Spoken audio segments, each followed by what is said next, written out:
শুভ সকাল আমার প্রিয় পরিবার। আমার নতুন একটি ব্লগে, নতুন একটি সকালে, নতুন একটি দিনে সকলকে স্বাগত।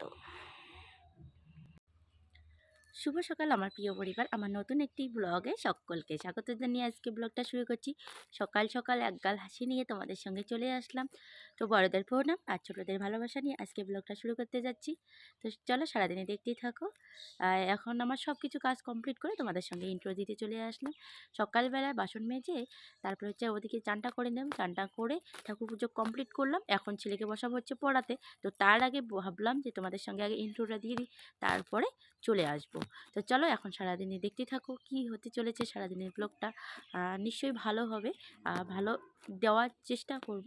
তো চলো সারাদিনে দেখতে থাকো আমাদের ব্লগটা কেমন লাগে। আর এই যে দুই মা ছেলে মিলে বসে পড়েছি রুটি খেতে। তো দুধ আর রুটি খাচ্ছি। তারপরে একটু পরে ভাত রান্না করব, ও ভাত খাইয়ে দিয়ে স্কুলে যাবে। তো আপাতত দুটো করে রুটি খাচ্ছি। মা বানিয়েছিল সকালবেলা রুটি, মা খেয়ে দিয়ে ক্ষেতের মধ্যে কাজ করতে গেল। তো চারটা রেখে দিয়েছে। তো ছেলে দুটো আর আমি দুটো খাচ্ছি, তাও একটু পরে রান্না করব। আবার ভাত খেয়ে দিয়ে খাইয়ে দিয়ে ওকে স্কুলে পাঠিয়ে দেবো, যেহেতু 11:30টার দিকে স্কুল গেলে হয়ে যায়। তো ওই জন্য ভাত খাইয়ে দিয়ে তারপরে স্কুলে পাঠিয়ে দেবো। তাহলে আগে ভাতটা রান্না করব। ভাত রান্না করে দুটো আলু সিদ্ধ দেবো। ওই আলু সিদ্ধ ঘি মাখা দিয়ে খেয়ে দিয়ে স্কুলে যাবে, তারপরে আমি সবজি রান্না করব। তো ওদিকে ভাতও বসিয়ে দিয়েছি, আর ভাত বসিয়ে দিয়ে তারপরে চলে আসলাম সবজি বাড়ির ওইদিকে। তো আমাদের ক্ষেতের থেকেই সবজি তুলবো। তো বাঁধাকপি হয়েছে, তাই এখান থেকেই দুটো বাঁধাকপি তুলে নেব। অতটা বড় হয়নি, ছোট ছোটই আছে বাঁধাকপিগুলো।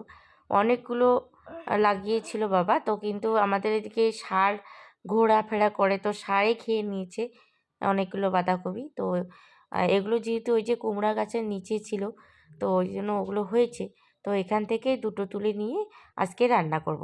আর আজকে করব হচ্ছে বাঁধাকপি ঘন্ট, সয়াবিন ভাজা, আর ছেলেকে ডিম অমলেট করে দেব। আজকে যেহেতু শনিবার, তো শনিবারে আমিও তো নিরামিষ খাই, তো ওই নিরামিষেই রান্না করছি। তো এই যে রান্না করতে বসে গেছি, তো তাড়াতাড়ি করে রান্না করব। আর ছেলে সকালবেলা দুটো রুটি খেয়েছে, তো ভাত খেয়ে দিয়ে স্কুলে যাবে। দুটো আলু সিদ্ধ দিয়েছি, তারপরে সবজিটা রান্না করব। ওকে স্কুলে পাঠিয়ে দিয়ে সবজিটা রান্না করব। তো তাড়াতাড়ি করে রান্না করে নিই, তারপরে তোমাদের সঙ্গে পরে কথা হচ্ছে আরও। তো চলো দেখতে থাকো। তো এখন আর ভিডিও করব না, রান্না করা প্রত্যেক দিন একই ভিডিও ভালো লাগবে না রান্না। তো আজকে করবো হচ্ছে বাঁধাকপির ঘন্ট। তো রান্নাটা করে আসছি, তোমাদের সঙ্গে পরে দেখা হচ্ছে। চলো দেখতে থাকো। কালকে একটু দেরি হয়েছিল রান্না করতে, তো ওই জন্য রান্না করলে আবার দুপুরবেলা যদি রান্না করি তাহলে আবার এগুলো কাজ হয় না। তো ওই জন্য এখন এগুলো করে রান্নাটা করে নিলাম। বাড়িঘর যদি এরকম এলোমেলো থাকে তাহলে কিন্তু মানে মনটা মানে বাড়িতে টেকে না আর কি, এরকম লাগতেছে। তো ওই জন্য এগুলো সব কিছু করবো। আর এই যে দেখো সামনের গেটের এই পেজটা ভালো লাগতেছে না দেখতে। তো এগুলো আস্তে আস্তে ভাবছি। এই যে দেখো কীরকম নোংরা হয়ে আছে। ছেলেকে দিয়ে পাঠালাম হচ্ছে স্কুলে। তো আমি রেডি হয়েছিলাম, আমার রান্না যেহেতু শেষ।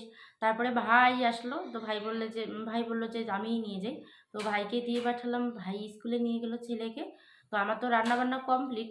তো এখন আমি করব হচ্ছে বাড়ির কাজ, মানে বুঝতেই পারছো, যেহেতু ওই যে দরজার এগুলো লাগিয়েছিল, জানলার এগুলো লাগিয়েছিল ফের। তো বাড়িটা এলোমেলো হয়ে গেছে সব কাজ আর কি। তো ওই জন্য সব কাজগুলো এখন দুপুরবেলা তো রান্নার কাজ আর কি নেই। তো ওই জন্য বাড়িটা পরিষ্কার করব। পরিষ্কার না হলে ভালো দেখায় না বাড়িটা। এমনিতেই বড়মশাই বাড়িতে থাকে না, তার উপর যদি বাড়ি অপরিষ্কার থাকে তো আরও মনটা টেকে না। তো এই আজকে বাড়ির কাজ সব কিছু মানে এগুলো পরিষ্কার করে দেখি কতটুকু পারি। যতটুকু পারি অতটুকু করব। তার মধ্যে মা আবার বাড়িতে নেই, মা থাকলে তো হেল্প হইতো। আর বাবা আছে, তা বাবা তো বাইরে বাইরে ওই যে খেতে কাজ করে, ছাগল মানে ওর ছাগলকে পাতা টাতা এনে দেয়, তো ওগুলো করে। আর আমাকে তো বাড়ির ভিতরের কাজগুলো করতে হয়। রান্না তো মাস্ট, রান্না তো করতেই লাগবে। ঠাকুর পূজা, রান্না সব কিছু বুঝতেই পারো, গ্রামের বউদের অনেক কিছু কাজ করতে হয় বাড়ির। আর শ্বশুরমশাই শাশুড়িমা যেহেতু একটু ক্ষেতের মধ্যে কাজ করে, ওরা বাইরে বাইরে করে। তো বাড়ির ভিতরের কাজগুলো তো আমাকেই করতে হবে। কেউ যদি আসে গ্রামের বাড়িতে, মানে এই যে এই অবস্থায় বাড়ি এলোমেলো হয়ে আছে, এই অবস্থায় যদি মানুষ আসে, এসে বলবে কি আমি বোধহয় পরিষ্কারই করি না। কিন্তু কি বলতো, এই যে যেহেতু কয়েকদিন থেকে বাড়ির কাজ হইলো, তো ওই জন্য কাজগুলো আবার কোনটা করি আর কোনটা না করি এরকম। যদি বড়মশাই থাকতো তাহলে তো কাজ ধরেছে। যেহেতু বড়মশাই বাড়িতে নাই, ও যদি থাকতো তাহলে তো ওর সঙ্গে মানে দুজনে মিলে করে নিতাম। এটা পরিষ্কার, ওটা পরিষ্কার। দুজন মিলে করলে যে কাজটা হয় না মানে সেটাও কিন্তু হয় আরকি দুজন মিলে করলে। মানে দুজনে যদি ধরি, ও থাকলে আমার অনেকটা হেল্প হয়। তো ওইজন্য যতটুকু পারি একাই, একাই তো অতটুকু করি। আর করতে, করতে তোমাদের সঙ্গে গল্পও করি। চলো দেখতে থাকো, আমি কাজ চালু করি। এখন আর বসে থাকা যাবে না। বসে থাকার মতো সময় নেই। সকাল থেকে অনেক কিছু করলাম, অনেক কিছু। তো যেহেতু বর্তমানে আমাদের গ্রামের বাড়ি বুঝতেই পারো, যাদের গ্রামের বাড়ি তারা বুঝতেই পারো। বর্তমানে গ্রামের খুব কাজের চাপ। তো আমি তো তবু মোবাইলের সঙ্গে কথা বলতে পারছি। তো যারা মানে খেতে কাজ করে তাদের তো মোবাইল মানে কি ফোনটাও ধরা তাদের মুশকিল হয়ে যাচ্ছে। আমাদের এদিকে তামাক চাষ হয়। তামাকের চাষ ওই জন্য তামাকের চাষ করা মানে সারাদিন বাইরে বেরিয়েই করতে হয়। আমার তো আর সেরকম নেই। আমরা তামাক চাষ করি না। আর তামাক চাষ করি না। আর মা একটু বাইরে খেতে কাজ করে। এই যে এটা ওটা আমাদের সর্ষে-টর্ষে এগুলো করি। আর বাবা হচ্ছে বাড়ির ছাগল-টাগল এগুলো দেখে আরকি। তো ওই আরকি। আমরা ধান চাষ করি শুধু। মানে ২ ধরনের ধান, বোরো করি আর হচ্ছে ওটা কি বলে? আমন। আউশ আমন বোরো জানি না, কিন্তু কোন মানে একটা হচ্ছে অ্যা আষাঢ় শ্রাবণ মাসে যে ধানটা আরকি করে ওই ধানটা। আর হচ্ছে এই সময় যেটা ধান ওটা করি আরকি। মানে ২ টা ধানের সিজনে খালি তুলি। আর হচ্ছে ধানের সিজনে তোলা হয়। তামাক-টামাক করা হয় না। যেহেতু খাটার মতো লোক নাই। তামাক চাষ করলে অনেক লোক লাগে খাটতে। আমিও সেরকম তামাকের কাজ করতে পারি না। আর বাবাও আ অতটা পারে না। শুধু মা একাই। না হলে যদি তামাক চাষ করতাম তাহলে আমার শাশুড়ি মায়ের উপরেই সবকিছু ভারটা পড়ে যেত আরকি। তো ওইজন্য তামাকের চাষ করিনি। ধানের শুধু চাষ করছি। তো এই আরকি। আর সর্ষে-টর্ষে সর্ষে ক্ষেত-টেত করলে তো অত খাটুনি করা হয় না, খাটুনি করতে লাগে না। ওই। তো এখন এই যে এগুলো পরিষ্কার করবো, এই যে দেখো কত এই যে নোংরা হয়ে আছে। এই যে এগুলো এখানে ফ্রেমগুলো ছিল। তো ওগুলো বাবা ঘরের মধ্যে ঢুকিয়ে রাখলো আপাতত। আ এখন আমি এগুলো পরিষ্কার করব। রান্নার চাপ যেহেতু নাই তো দুপুরবেলা এগুলো করি। ঠিক আছে? অনেকগুলো গল্প করলাম। পরে আবার তোমাদের সঙ্গে গল্প করতে চলে আসি। তো আমার সঙ্গে থাকো প্রত্যেকদিন।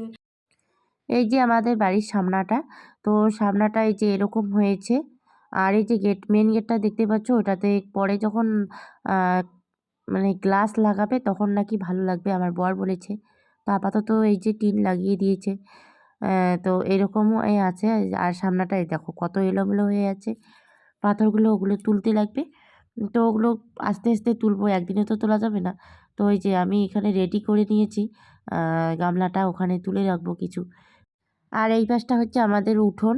তো উঠোনের মধ্যে ওই যে খড় আর কি ওখানে আছে। আর পাশে ফুলের গাছ কিছু লাগিয়েছি। আর এই যে আমাদের মেইন গেট। তো তারপরে চলে আসলাম এই যে এগুলো তুলতে। পাথরের টুকরো, ইটের টুকরো এগুলো তুলে এক জায়গায় রেখে দেবো। ঘরের এক কানিতে জমিয়ে রেখে দেবো। লাফ ঢালাইয়ের যখন কাজ হবে তখন ওগুলো কাজে লাগতে পারবে। ঘরের এক কানির মধ্যে রাখবো। আর এগুলো হচ্ছে রাফ ঢালাই হবে। রাফ ঢালাই কাজে লাগবে। তো আপাতত তো আমরা একটা রুম শুধু করে নিয়েছি।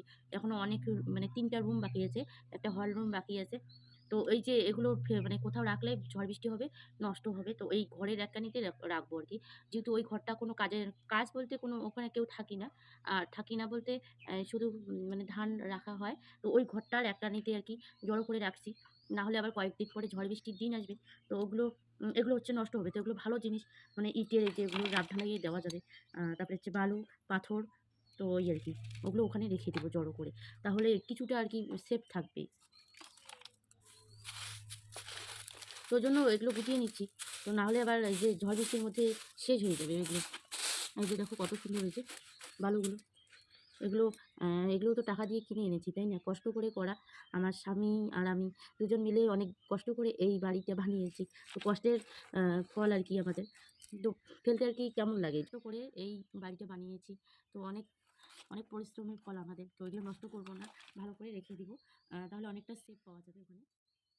ওটা উঠাতে পারবো না। তো বাবাকে ডাকলাম। বাবা ওই যে খেতে কাজ করছে। ধুনের বীজ আরকি তুলতেছে। তো তো ওখান থেকে বাবাকে ডাকলাম, বাবা আসছে, বাবার সঙ্গে আমি নিয়ে যাবো ঘরে, নিয়ে গিয়ে রেখে দেবো। তো বর যখন আসবে যদি পারি একটা রুম আবার রাত ঢালাই করবো, মানে আমরা আস্তে আস্তে সব কিছু করবো ওই জন্য। তো এই যে বাবা আসলো, বাবার সাহায্য নিয়ে ঘরে ঢুকিয়ে রাখবো। ঘরের এক কানি মানে একটা ঘরের এক কানিতে রেখে দিচ্ছি, তাহলে বালুগুলো ধোয়া যাবে না আর কি, ওই জন্য। তারপরে চলে আসলাম এই যে আমাদের এই ঘরটা ঝাঁট দিতে। এটা হচ্ছে আমাদের হল রুম হবে, যখন আমরা বানাবো তখন এটা হচ্ছে হল রুম হবে। তো আপাতত এরকমই বানিয়েছি, পয়সা আস্তে আস্তে হবে, আস্তে আস্তে বানাবো। পাকা ঘর তো একদিনের না, তাই না? তো ওই জন্য আস্তে আস্তে বানিয়ে নিচ্ছি। তো এই যে নোংরাগুলোকে পরিষ্কার করে ঝাড় দিয়ে তারপরে হচ্ছে এটা লেপে নেব। তো আমাদের জমির থেকে মাটি নিয়ে আসলাম, যেহেতু যেহেতু ওই যে সিমেন্টের গুঁড়ো টুড়োগুলো পড়েছে, তো খসখসা হয়েছে, তো ওই জন্য মাটি দিয়ে লাপলে পরিষ্কার হবে। পরে আবার ঝাড় দিলে পরে আরও ওগুলো পরিষ্কার হবে। এই যে গুঁড়ি গুঁড়ি হয়েছে, তো একটু শুকিয়ে যাক, তারপরে ঝাড় দেবো, তাহলে পরিষ্কার হয়ে যাবে। তো বন্ধুরা, খাওয়া দাওয়া কমপ্লিট। তো মা বাবা আমি খেলাম, খেয়ে দিয়ে তারপরে হচ্ছে ছেলেকে স্কুল থেকে বাবা নিয়ে আসলো, পরে আবার ছেলেকে খাওয়ালাম, খাওয়াই দাওয়াই এই যে এখন একটু রেস্ট নিয়ে আমি ততক্ষণে টিছনাগুলো ঠিক করলাম, তারপরে ঘর ঝাড় দিলাম, দিয়ে তারপরে চলে আসলাম তোমাদের সঙ্গে কথা বলতে। তো এখন আবার ফির এই যে আমার মুখ টুক ধুয়ে নিলাম, তো এখন আবার ফির ছেলেকে নিয়ে যাচ্ছি ছেলের ডান্স ক্লাসে। তো সারাদিন এই করেই আমার দিন কাটে আর কি, মানে 5 মিনিট যে ভালো করে বসে সময় কাটাবো তো ওটা না, তারপরে আবার রাত্রে এই যে কয়েকদিন থেকে ভিডিও দিচ্ছি তার আবার এডিট করতে লাগবে। তাহলে বুঝতেই পারো, কালকে রাত্রে ঘুমাইছিলাম হচ্ছে 1টার সময়, আর এই যে মানে চোখগুলো ঘুমের জন্য খসখস করছে, তো ঘুমোতে তো পারবো না, যদি ঘুমাই এখন তাহলে ছেলেকে আবার কে নিয়ে যাবে, আর বাবা তো স্কুল থেকে নিয়ে আসলো, বাবা আবার যাবে না। তো ওই যে ছেলেকে নিয়ে যাব, ছেলের আবার 5টার সময় টিউশন আছে, তো ওই ওখানে একটু অ্যাটেন্ড করাবো, করে ওখানকার সব কিছু মানে সব কিছু বলতে ওখানে ক্লাস চালু অবস্থায় আসতে হবে, ওখানে তো ছুটি হয় 6টার সময়, কিন্তু আমার ছেলের যেহেতু টিউশন আছে তো ওই জন্য ওকে তাড়াতাড়ি করে নিয়ে আসবো, ওই জন্য আমিই যাচ্ছি। তো 1 ঘন্টার মতো ক্লাস করিয়ে নিয়ে আসবো এখন। তো এসে ওর টিউশন করবে, ছেলেকে আবার সন্ধ্যার সময় টিউশন পড়িয়ে যাবে হচ্ছে টিউশন মাস্টার, তারপরে আমি ধরবো স্কুলের পড়াতে পড়াতে কি ওখানে বসেই থাকতে হয়, না হলে ও পড়ে না, দুষ্টামি করে। তো আমি বসে থাকবো আর ও পড়বে, তো 9টা পর্যন্ত পড়বে, 9টার বেশি পড়ে না, অল্প পড়লেই হয়ে যায়। তো অল্প পড়বে, পড়ে টড়ে তারপরে ঘুমোতে যখন যাব ও তো ঘুমিয়ে যাবে, তারপরে আমি এডিট করব। তো এই করে আমার সারাদিন দিন কাটে, যেহেতু বর ভাষায় বাড়িতে নাই, তো এমন এমন করেই দিন কাটাই, না হলে আবার এখানে ওখানে বসে থাকলে মানে এখানে ওখানে যদি কারো বাড়ি যাই, যেহেতু মোবাইলটার সঙ্গে সময় কাটাচ্ছি তো এটাই ভালো, আর না হলে এদিকে ওদিক না যাওয়াটাই ভালো, যেহেতু এখনও দিনকাল খুব খারাপ চলছে, তো ওই জন্য। তো এখন নিয়ে যাচ্ছি ছেলেকে ডান্স ক্লাসে, রেডি হই, তারপর রেডি হয়ে তারপরে তোমাদের সঙ্গে আবার আসি, সাইকেল নিয়ে যাব। তো আমি বেরোতে বেরোতে ছেলে সাইকেলটা এদিকে রাস্তার এদিকে নিয়ে আসলো, তো একটু চালিয়ে নিচ্ছে, তারপরে এই যে এখানে নামবে, তো নামানোর পর তারপরে আমি নিয়ে আসলাম চালিয়ে। তো এই যে ও ডান্স করতেছে, তো আওয়াজটা দেইনি কারণ কপিরাইট আসবে তার জন্য। তারপরে সন্ধ্যাবেলা একবারে বাড়ি এসে ও তো টিউশনে বসেছে, তো মা আসলো আমাদের বাড়িতে আবার সন্ধ্যাবেলা, তো আমি চা করলাম, চা খেয়ে নিল সবাই।